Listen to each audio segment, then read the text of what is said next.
From Demon Souls to Elden Ring, the franchise has a strong following from casual to superfans. Whether you call them Souls games, FromSoft games, Soulsborne, Sekiro Soulsborne Ring, one thing is agreed upon. Everyone loves the bosses. You can find countless videos of YouTubers ranking their favorite FromSoft bosses, whether on a tier list, in ranked order, or other ways. But what if there was a tool to analyze and aggregate all of these rankings from different people to determine which one is truly the best? Well, now there is. I introduce to you all DarkSoulsBossRanker.com. Link in description. To demonstrate just how intricate this website is, I'm going to use it to analyze the tier lists of some of the veterans of the Souls community. Today, that veteran is Asmongold. Asmon's tier list includes every game from Demon Souls to Elden Ring, which is a great dataset.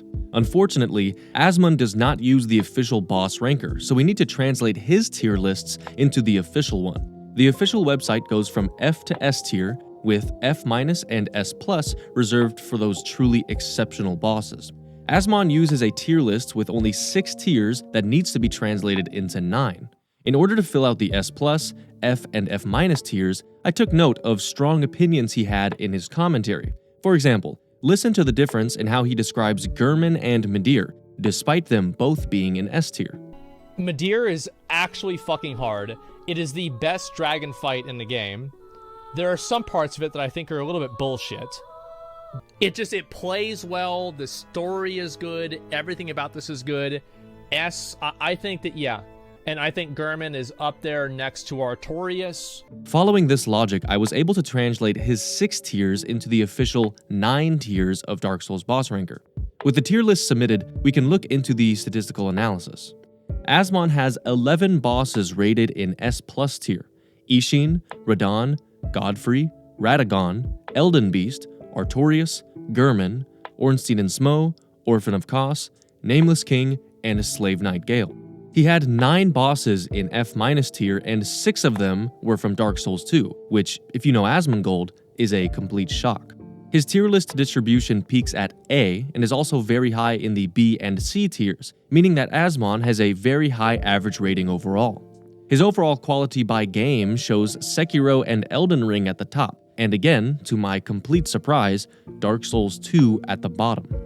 Asmon rated single enemy bosses higher than multi-enemy bosses. He rated DLC bosses higher than non-DLC, humanoid higher than non-humanoid, non-reskins higher than reskins, and multi-phase higher than non-multi-phase. He had no strong preference between optional and mandatory bosses and dragon versus non-dragon.